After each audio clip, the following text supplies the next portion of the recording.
Hello, everybody. My name is Kyle Chambers, and I'm here today with Danny Etkin of Team Paul Mitchell. Thank you so much for joining the show today, Danny. Thank you for having me, Kyle. Absolutely. It's great to have someone from Team Paul Mitchell on. I've had Jackson Rudolph on in the past, as well as other Team Paul Mitchell members, and it's always great to have people from your team on, as well as you on today. Awesome. I'm looking forward to it. That's great. So, our first topic for today: how honored are you to win your fourth AK Warrior Cup at the 2020 AK Warrior Cup tournament? Oh, it was a really cool experience. I always had the idea of one day being able to make a bed out of Warrior Cup trophies. And I think four is the number that I needed. So I think I can do that now. So it was a really cool experience. Yeah. That's awesome. You talked a lot about your mental state when you made the Instagram post about that back Yeah. in January 2020. And why is the mental state of martial arts important to you, and how do you use that to help you in your career and try to inspire others to have a positive mental state when they're competing? Yeah. So everything starts with your mindset. To do anything, you have to think of it first, right? Even if you want to be an inventor or anything, right? You have to think of your concept before you actually bring it to real life. So in order to create the light bulb, you have to think of the light bulb, right? So if you want to become a world champion, you have to think like a world champion. And so mindset is super important because a lot of the times what holds people back is not actually their physical capabilities, but they have some type of block in their mindset where they think that they can't do something or they don't believe that they're good enough.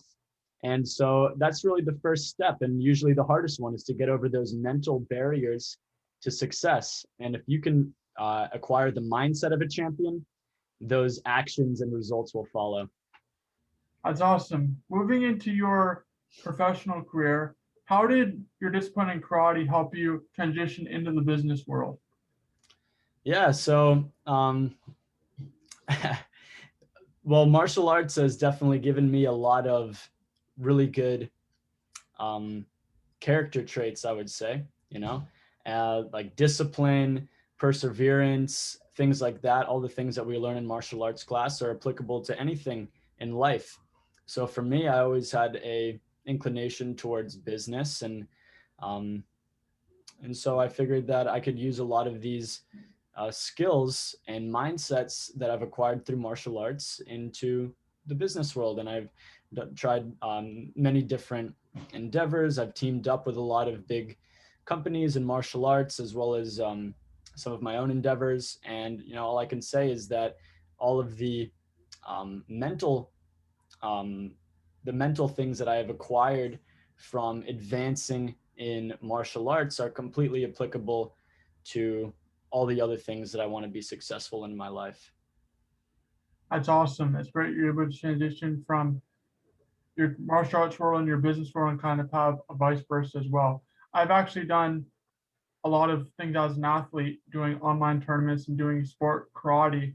This is the first year over the pandemic where I've actually done more of the sport karate side of karate. I did the WKF for 4 years. Now I'm really focusing and training for some of this sport martial arts on the American side, which is really, really cool as well. And I've been able to do several different matchups, virtual matchups I've hosted through martial arts, and that's through my podcasting and doing different competitions to meet different people. So it's great how the martial arts community in general is very giving with their time and very willing to help everybody out.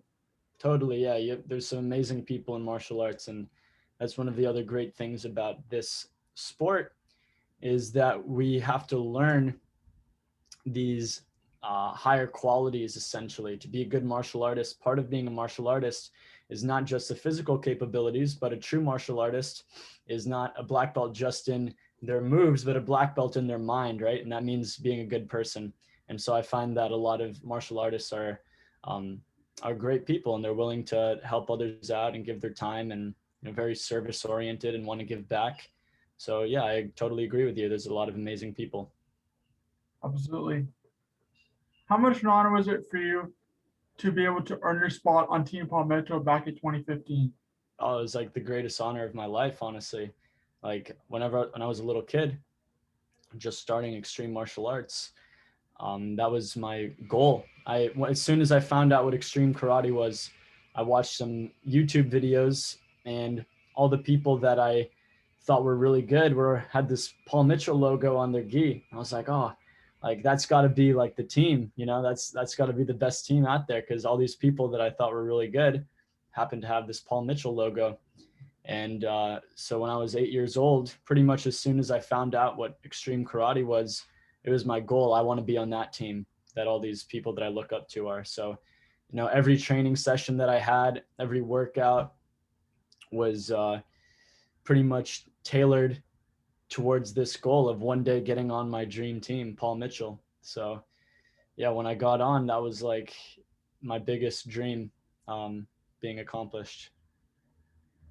It's awesome to be able to be the team that you wanted to be on. Mm-hmm. It's great when talking to all these different martial artists to be able to talk to them and be able to them tell me and tell the audience about how honored they are to be on the team they wanted to be on after working their butts off for a really long time is a really rewarding thing as well. Totally.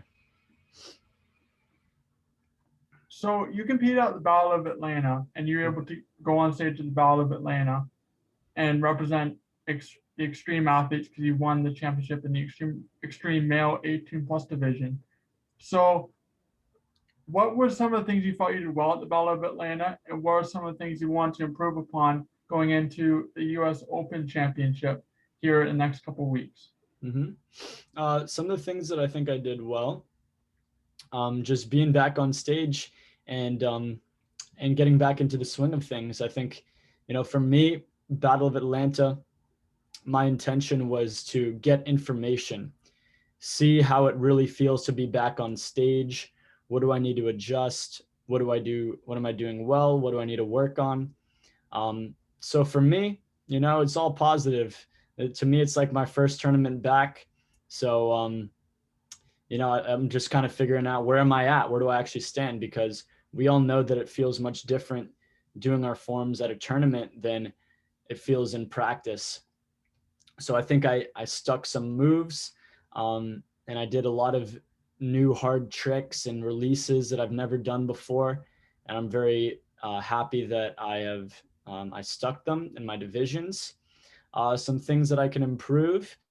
I think one of them could be maybe stamina a little bit, just getting back into the swing of things. I had to do 2 forms like back to back for the grands. And I'll admit that was a little bit difficult for me. I got my drawing basically, like for my order, was so that I was first up in the next division. So I didn't have that much time to rest. And I messed up a little bit in my second division because I was like, everything was like burning from the last one. I was like all tired and stuff. So, I know now that I need to be prepared for things like that and be ready to, do multiple forms back to back and things like that. Also, there's a few tricks that I have up my sleeve that I didn't reveal at Battle of Atlanta that, I'd like to bring out at US Open. So I'm going to continue to work on those, and the goal is to have them ready by US Open, have some new stuff. That's awesome. Your division on stage at the Grand Championship nights at the Battle of Atlanta was headlined by yourself, Connor Chasteen, who is in the Creative Weapons, Mason Stowell, who has a phenomenal kata. He's competed at the WCAP and traditional kata. And there are many other great athletes that were headlined. And it was also Joey Castro who did traditional weapons. So some really great athletes, some of them younger like yourself and Connor Chesty and Mason Stowell, and then old dogs, if you will, that have been around for a long time, like Joey Castro. So it's great to have such a great division that you're able to compete against as well. And it made a great show for viewers like myself as well. Yeah, everybody killed it. It was cool to be back on stage and compete with all those great competitors. Thank you so much for joining the show today. Thank you for having me. This was really fun. That's awesome. This has been KC Sports Talk, the podcast, Kyle Chambers.